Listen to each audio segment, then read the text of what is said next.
ఇక అటు క్రమశిక్షణ అందరూ చెప్తూ ఉన్నారు, ఇటు విలువలు. ఆయన జీవితం మనందరికీ ఆదర్శం, వాటికి అంకితం చేశారు రామోజీరావు గారు అని. ఈ విలువలు క్రమశిక్షణతో కూడిన జీవితం ఉంటే కనుక ఎక్కడికి వెళ్ళినా సరే జనం బ్రహ్మరథం పడతారు అనడానికి ఆ అక్షర సేనానికి ఈరోజు జనసేనాని ఇవ్వబోతున్నారు నివాళి. ఆంధ్రప్రదేశ్ రాష్ట్ర డిప్యూటీ సీఎం శ్రీ కొణిదెల పవన్ కళ్యాణ్ గారిని మాట్లాడాల్సిందిగా ఆహ్వానిస్తున్నాను.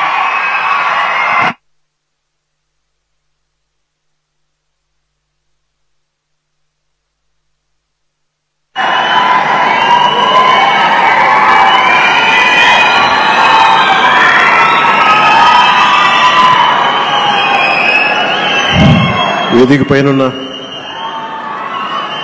గౌరవ ముఖ్యమంత్రి శ్రీ నారా చంద్రబాబు నాయుడు గారికి, బోఫర్స్ కుంభకోణాన్ని బయటికి తీసుకొచ్చిన హిందూ మేనేజింగ్ డైరెక్టర్, ఒకప్పుడు ఎడిటర్గా పనిచేసిన శ్రీ ఎన్ రామ్ గారికి, రాజస్థాన్ పత్రిక చీఫ్ ఎడిటర్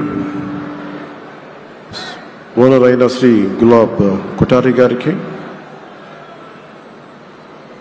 చిత్ర పరిశ్రమ అతిరథ మహారథులందరికీ, శ్రీ రామోజీరావు గారి కుటుంబ సభ్యులు, వారి అబ్బాయి శ్రీ సుమన్ గారికి, శ్రీమతి శైలజా కిరణ్ గారికి, శ్రీమతి విజయేశ్వరి గారికి, రామోజీరావు గారి మనవలకి మనమనాలకి ప్రత్యేకించిన హృదయపూర్వక నమస్కారాలు. ముఖ్యంగా ఆయనతో పాటు వెన్నంటే ఉన్న ఆయన ఈనాడు పత్రికా కుటుంబానికి, జర్నలిస్ట్ కుటుంబానికి, వారందరికీ కూడా నా ప్రత్యేక హృదయపూర్వక నమస్కారాలు.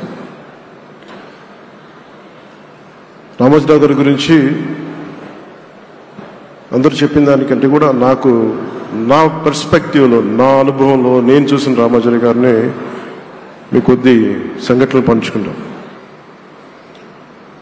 రామోజీరావు గారు నాకు సినిమాలు ఉన్నా కానీ నాకు పరిచయం లేదు ముందు. షూటింగ్ ఆయన స్టూడియోస్లో చేసినా కానీ ఫస్ట్ టైం పాలిటిక్స్కి ఎంటర్ అయిన తర్వాత 2008లో ఆ సమయంలో ఆయన కలవటం జరిగింది. ఆయన మాట్లాడిన విధానం చాలా నిక్కచ్చిగా, ప్రజల పక్షపాతాన్ని. ఆయన మాట్లాడుతున్నంతసేపు నాకు మైండ్లో ఒకటే అనిపించింది, మనసులో జర్నలిస్టిక్ వాల్యూస్ని కాపాడటానికే ఆయన ఉన్నారు. ప్రజాక్షేమం, ప్రజా సంక్షేమం, ఈ పర్స్పెక్టివ్లోనే, ఈ కోణంలోనే ఆ చర్చ జరిగింది. నన్ను ఒకే ఒకసారి ఆయన 2019లో ఒక లంచ్కి ఆహ్వానించారు వారి కుటుంబ సభ్యులతోటి. ఆ రోజు ఆయన మాట్లాడింది దేశ పరిస్థితులు, ముఖ్యంగా పత్రికా స్వేచ్ఛ గురించి, పత్రికా రంగం ఎంత కీలకమైంది. ఆయన ఎప్పుడూ కాంప్రమైజ్ అవ్వలేదు.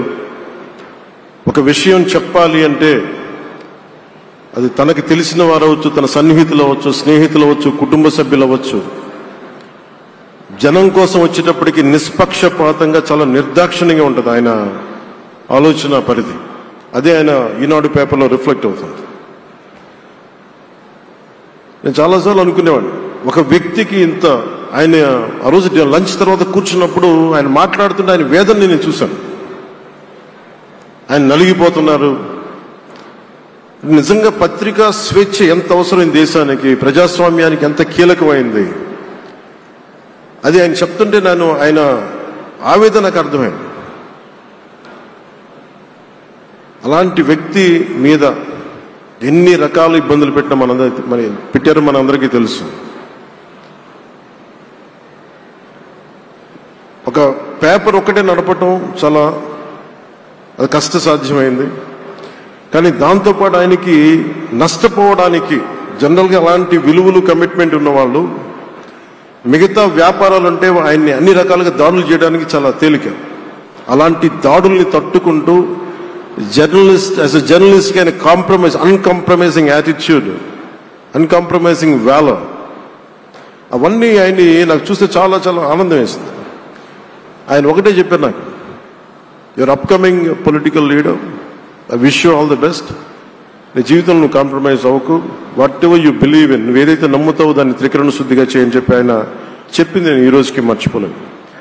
అలాంటి మహానుభావుడు సంస్మరణ సభకి నేను ఈరోజు ఇక్కడికి రావటం ఆంధ్రప్రదేశ్ ప్రభుత్వం భాగంగా నాకు నిజంగా చాలా ఆనందంగా ఉంది. రైట్ టు ఇన్ఫర్మేషన్ యాక్ట్ దారిలో చూస్తూ ఉంటే ఇందాక ఎగ్జిబిషన్లో 2008 రైట్ టు ఇన్ఫర్మేషన్ యాక్ట్లో అది ప్రజలకు ప్రతిదీ తెలియాలి, ప్రభుత్వంలో ఏం జరుగుతుంది, ప్రభుత్వం ఏం తీరుతలు ఎలా ఉంది అనేది. దానికోసం ఆయన అందరినీ కలిపి ఆంధ్రప్రదేశ్లో ప్రత్యేకించి ఉమ్మడి ఆంధ్రప్రదేశ్లో ఆయన ఒక ఉద్యమకర్తగా కూడా వ్యవహరించారు. ఒక ఆర్టీఐ లాంటి థాట్ ప్రాసెస్ ఉండాలి అంటే ఒకటే ఉంటుంది, ఇది ఏమి జరిగినా ప్రజలకి తెలియాలి. ప్రభుత్వంలో ఉన్న రాజకీయ వ్యవస్థ ఏమి చేసినా ప్రజలకి తెలియాలి, వారికి అండగా ఉండాలని చెప్పి ఆయన చేసిన ఈ యజ్ఞం చాలా జటిలమైంది, చాలా కష్టమైంది. పత్రికా రంగంలో విస్తరించిందే కాకుండా సినిమా నిర్మాణ రంగంలో కానీ, స్టూడియోస్ కానీ, హోటలియర్గా కానీ ఇవన్నీ చాలా చేసి ఉండొచ్చు. కానీ ఆయన క్రక్స్ ఆఫ్ రామోజీరావు గారిది మోస్ట్ ఇన్స్పిరేషనల్ జర్నలిస్ట్.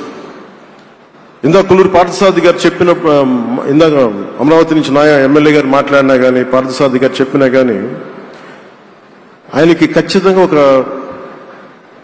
విగ్రహం పెట్టాలని. ఎందుకంటే జర్నలిస్ట్ విలువల్ని కాపాడి ఆయన ఎందుకు ఇన్స్పిరేషన్ అంటే ఎన్ని కష్ట నష్టాలు వచ్చినా, ఒక జర్నలిస్ట్ గా ఉండటం వేరు, ఒక పత్రికాధిపతిగా ఉండి అన్ని ఒడిదుడుకులు ఎదుర్కొని ఆయన కుటుంబాన్నంతా బెదిరించినా కానీ ఏమి చేసినా కానీ జనరల్గా కుటుంబ సభ్యులు కష్టం వస్తే నలిగిపోతాం. కానీ అది కూడా దాటుకొని నేను నా జర్నలిస్ట్ వాల్యూస్ నేను కాంప్రమైజ్ అవ్వను, ఏదైతే జరగనని చెప్పి ఆయన కూర్చోబెట్టి at the cost of his family members also he vent ahead and uphold the journalistic values. వారికి దానికి చాలా చాలా సాహసంగా నాకు చాలా ఆనందం వేసింది. ఆయన ఆఖర్లో ఎలక్షన్ రిజల్ట్స్ వస్తాయి, ఎప్పుడు వస్తాయి వీటన్నిటి అనుకున్న టైంలో నేను ఒకటి అనుకున్నాను, ఆయన ఆరోగ్యం క్షీణిస్తూ ఉంది, బాగుండు, ఆయన ఈ విజయ వార్త వింటారా లేదా అనేది నేను ఒకటి ఆలోచిస్తూ ఉన్నాను. సో నేను శ్రీమతి శైలజా కిరణ్ గారిని, సుమన్ గారిని, శ్రీమతి విజయశ్రీ గారిని అడిగినప్పుడు నేను ఒకటి అడిగాను, ఆయన విన్నారా అండి, ఆయనకి మాటలు వినిపించినాయా?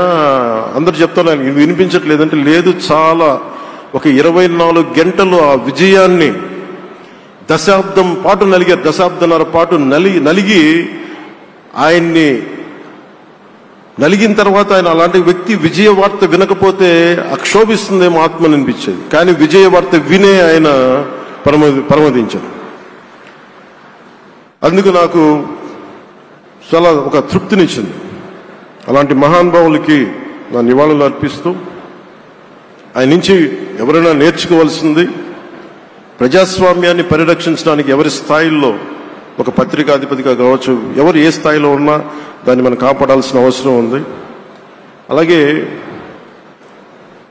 ఆయన జర్నలిస్టిక్ వారసత్వ ప్రవాహం అంటే ఉదాహరణకి ఈనాడు, ఈటీవీ తాలూకు ప్రెజెంటేషన్ ఆఫ్ న్యూస్ చాలా న్యూట్రల్గా, అన్బయాస్డ్గా ఉండదు. ఏదైనా విషయం చెప్పేటప్పుడు నా గురించి ఎంత రాస్తారో, నన్ను తిట్టాలనుకున్నప్పుడు అంతే తిడతారు. అంటే నువ్వు చేసే పనిని బట్టే గుర్తిస్తారు తప్ప నాకు తెలుసు కదా అని చెప్పి మళ్ళీ దానికి ఫేవరెటిజం ఉండదు. అది తెలుగుదేశం పార్టీ కావచ్చు, ఇంకొక పార్టీ కావచ్చు, కాంగ్రెస్ కూడా కావచ్చు. కాంగ్రెస్ చేస్తే కాంగ్రెస్ని ఆయన్ని పైకెత్తిన సందర్భాలు ఉన్నాయి. అలాగే ఏ పార్టీ తప్పులు చేసి నచ్చని, ప్రజలకి ఇబ్బందికరమైన సంఘటనలు జరిగినప్పుడు ఏం మాత్రం వెనకాడకుండా ఫ్రంట్ పేజీలు వేసేవాడు. ఫ్రంట్ పేజీలో మరీ చాలా బలంగా చేసేవాడు. సో అందుకే నాకు అనిపించింది ఒక జర్నలిస్టిక్ వాల్యూస్, ఆయన తాలూకు వారసత్వ ప్రవాహం ప్రతి జర్నలిస్టు పుణికిపుచ్చుకోవాలి, అది తీసుకోవాలి. ఒక నది ఒక ప్రవాహం వెళ్తున్నప్పుడు మన స్థాయి, అది నువ్వు ఒక చిన్న బకెట్తో తీసుకుంటావు, చెంబుతో తీసుకుంటావు, ప్రవాహంలో నీళ్లు ఉన్నట్టుగా రామోజీరావు గారి జర్నలిస్టిక్ వారసత్వ ప్రవాహాన్ని మనం ఎంత తీసుకుంటాం అనేది మన స్థాయిని బట్టి ఉంటుంది. అది ఒక మోటార్ వేసి ఒక ట్యూబ్ మనకి పైప్లో తోడుకునేలాగా ఉండొచ్చు, లేదంటే నా స్థాయి ఇంతే అంటే కూర్చోబెట్టి ఒక చెంబుతో తోడుకోవచ్చు. అలాంటి అపరిమితమైన ప్రవాహం, ఆగని ప్రవాహం, ఉధృతమైన రామోజీరావు గారి జర్నలిస్ట్ వారసత్వ ప్రవాహం ఈ రాష్ట్ర ప్రజలందరూ కూడా, తెలుగు ప్రజలందరూ కూడా దాని నుంచి మనకి ఒక స్ఫూర్తిని తీసుకోవాలని మనస్ఫూర్తిగా కోరుకుంటూ, నాకు అవకాశాన్ని ఇచ్చిన నా సహచర మంత్రివర్యులందరికీ, ఇక్కడికి వచ్చిన ప్రత్యేక ఆహ్వానితులుగా వచ్చిన జర్నలిస్ట్ పెద్దలందరికీ, పత్రికా ప్రతినిధులందరికీ, ఇక్కడికి వచ్చిన అతిథులందరికీ, విశిష్ట అతిథులందరికీ ప్రత్యేకమైన ధన్యవాదాలు తెలియజేసుకుంటూ, కృతజ్ఞతలు తెలియజేసుకుంటూ సెలవు తీసుకున్నాను. జై హింద్. Thank you.